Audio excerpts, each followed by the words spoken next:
السلام عليكم ورحمة الله وبركاته. رجعت دعوة تغيير إجارة أنا كبار كتير كتير راجو في ديت البوفيه عليك الجلة يوم فايو منا فايو جيمي برو ترى راجو في ديت يعني تيمي ترى أمو أكيد ساعات إجارة راجو يعني خوال أهم تيجي خلينا نقول ما هو كسر البوفيه أمو فايو كشين عندي تنام تكاو جيم في تنا عندي أمو فايو عمل شيء يعني دوغاني في أرتي أو يتوجه يعني سنيفو مثلا وردي ولا ياميتين فايو ترى عمل شيء بيتوان دي فايو يدو أو ترى عمل شيء ni bishin ga amma afan dichu akwana ma baka normala ta kadbirti sai afan da ku jirti akai shin baka awada ka wana kana on tanjani on ta kada kamala fa yutini ma sambuda yo gadan tanti o ingira dan do ban na mo sambuda nan gobjo jon ani fu amma da chu video yani kamera khayatin o dibi khojeni sambuda yani wan ta ka kan timuta isu wala wala tura wardi ko sai ne sai na wata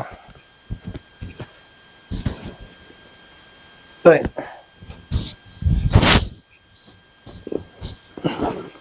pergi yani wan siang berbahasa Ramadan yani salah cuma kan jalan ini ayo tanah aman ufni yakin tiga ini arkitnya jadi jual malah kerjanya ini malah sih aman di sini dua ada fayon ini foto aman di sini itu karim tanah apa mau gati sih kati semua kan rumah sawan tak kasih sih ngerti nak harus diindubatin malah sih angka ngerti yani isin is gabak adi ko wanti itu deh ibu mungkin sih berbaju aku ngerti anak kau boleh sakit itu sekali malah anak anggal juga isin aju anak itu sama ngerti mah halnya sih orang finish mau garu nam takau juga kalau itu teh indu funanjat hayi tamam jeni itu nak kasih wada kali ini ini yani amma funan mau ngerti mana semua asa juru ber arti yani amal musyidi bekon yuna re mantana asa musyidi kafa mo dibana kasi arti bala busti jin yani sida la fi midata anum amma raaqi nus da dana maji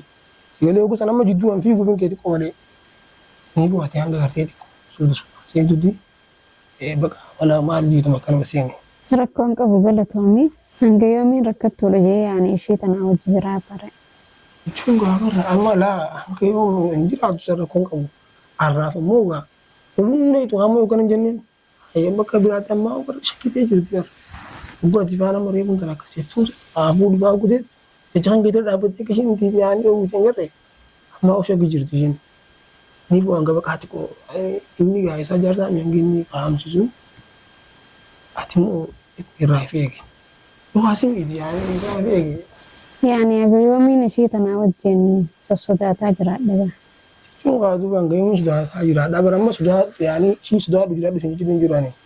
Ananggal juga kan. Anak Malaysia ini sih mujur, Malaysia itu lah. Malaysia dua wala. Isi dan lebih tak. Itu lagi sih jual wala wan berat ini. Firain loh, kalau ketiga teman berarti. Firain lor kita. Yani firain lor kita ya. Nggak firain lor. Yani raju firain lor kita, mau fayo firain lor kita. Fayo firain lor kita. Kau itu enggak ya, itu kita ini senyap di fayo duluan sih mah. Tiga, baka firain lor kita dia sih yani firain yang punya sih mah. Rakon kau dah ketiga ini. Firain lor kita. Oh iya firain lor kita ni. Udah muan sih ini nani bujuan. Tiga ni. Ati yani inar ni ribu tu na osor tu yani irti ya osor juru. Gupa anak kisini yani ya keren saat dikit tu belas ribu juru. Malah yani gua ni baka adalah na far gidi. Iya kiri duran baka raju mis. Itu baka yani ni pura mal faji untuk jami. Atau pas ubuliti saat dulu osor gitu ya. Infura tu masih wana kan. Sigale gua lagi deh. Iga dah baka ibarat. Ini pula lah di tes kebaik itu angkat itu bubulje kerja senduti kerajaan. Negara suka tifkala tomi itu tak. Lah, anu mah ada gay. Yani nama beran ifran urka mal mali ifran urka tapi san nanggal cu anu amal sini sih mujrami. Ande yani jika situ tu jefrai gitu kayak urti mau apa mungkin balas gitu. Yani kumadala dor kanitin fara dor ka refo ara jetin jala chalise sani kuttu anis kesu mala san mamjechan jala use shinis na fara wan tibjecha yani farain do boga kesu mala timada ka bati mali ifran urka cu ega ifran kun dendesa farain do boga we yani inni qotin dala lama fudu rambati enggak war ya ifran urka konga wo Hanamu baka awan hanamu si jual madu mari ana ngambil aku. Ani sinji dun jurulan tanah boda. Akabeta wal kota ni sinji dun jurulan. Egaa kana booda nama bishii laatisa malee wanta kan hojii irraa dhufneemi. Wanta kaayiti waan isin waliin dhufee mire. Kanaaf isin simu jira waan amala ishii ansi dura waan hin beeku. Haasaadee kam nagaame. Kabbana isin gabbaatu moo kan jedhin bara. Oo miirii maali maka keessumatti hin beekan. Laa keessuma ni yoo bakka yoo keessuma adii dingaati keessuma haasisiisu jira kan mati ishee. Akkasii. Maatti ni wifi dha. Miidhin jira. Miidhin jira. Ayoon hawwituudha barbareedha. Wanti sakai waan hundaa wajjin miidhin jiran. Akkasii miti. Maal ati hogguu as jirtu. Hogguu naaf isii malee hogguu isiin jirtu amala siidhaa waliin dadhabneen duraan amma tokko nala jira. Na dhage nu taanaan waliin jiraan. Nu dadhabnaan ammoo anni beektaa hara malaa dhawanna malee akkanatti immoo waliin dandeenyu waan ta'eef. Ati immoo biraan dorgatu jirti. Eenyu? Anu firaa dhorku dadhabee hin beeku. Anu firaa dhorku dadhabee hin beeku. Bara ala kan dia biraan dorgatu jirti. Biraan dorgatu hin jiran. Ammoo amala ishii siin godhati. Amala asirratti warti bakka ni jiraame waa'ee isiidhaa hogguun finti eebbate maali kasii wal tarroo qabdini maal guyyette naaf inni hariiroo walitti hin qabnu jettaan.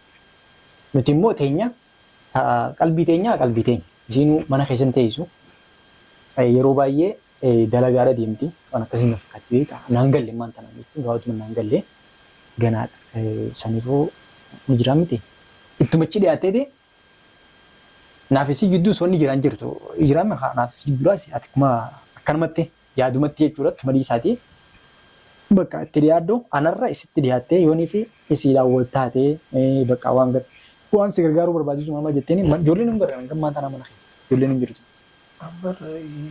Illee yaanii gizeen dubbama. Isni arginu sirnaan ijoollee birooltee waa bu'aan na dhawuu kaatee hin kun ijoollee maal naa barbaadda. Akka biroonni sekkiti. Ergaa nama kanuma hin jeelaan. Kanatti yoo itti dhiyaatu ta'e malee yoo ishii seente malee Rutee bakka raajuu ba'aa abdattee ba'aan firaan orka maal maalattee booda keessan jiru hin jeenan. Haay firraa inni orka maaliifi gabaabdumatti hanga dalagaadhaas itti ilaallee ni jiraame. Duraan na jaalattee na fiddeemi mana kana akkuma na jaalattee na fiddisanitti gaa wajjin jiraan. Jechuun na dhage akka tokko jira. Jaalala ammaan tanatti madiisi. Waa'ee jaalalaa tanatti madiisime. Jaalalaa ammaan tana ifii boo rakkina biroo keessa seennee san keessaa nama beeruuf miti. Asanii itti madiisi. Garuu immoo anarra isiif qabni. Jechuun waa hedduudhaan duraa irrata.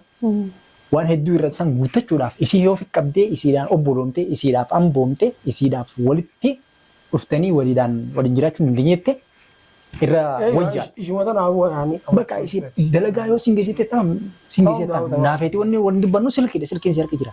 Yeroo ammaan tana teekinooloojiidha waan ta'eef silkiidha wal garra magaalaa tana keessaa sin baaftu waan ta'eef. Yoo ammoo nin jaaladha nin maarree tahaa kanaa jettee dubbatte ableen haala sirra dhaabbatte. Isin rakkoon si hidhatan kanaaf hin beeku jechuudha. Eeyyama waan nama kana bara laalfa maal miidhawu akkuma amalee yaani nama abbuma namni hundi amala diddaa qabaami. Waan hundi amala isaatiin bara kun beeku hojii deemta. Amala ishiitu hedduu oomitu. Galee sanii amma ati beekaa kan osuma biitoo kana hin beekne taateetuma. Waa hundaa tamaam jettee nama garteemi. Ammoo keessan gaan jechuun amma beekaa. Laa sababi gootoo sintiin duraan akkanaaf akkana jee walitti hin dhufnee jaalalaa waliin nuti deemi. Egaa jaartiin oowwituudha eega mana fide akkana jechuun hin qabu duraan manatti himuu qaba. Sanumattuu yoo ishiinis oowwituu ta'e inni dhiiraa dandeetu wajjin nun deemuu qaba.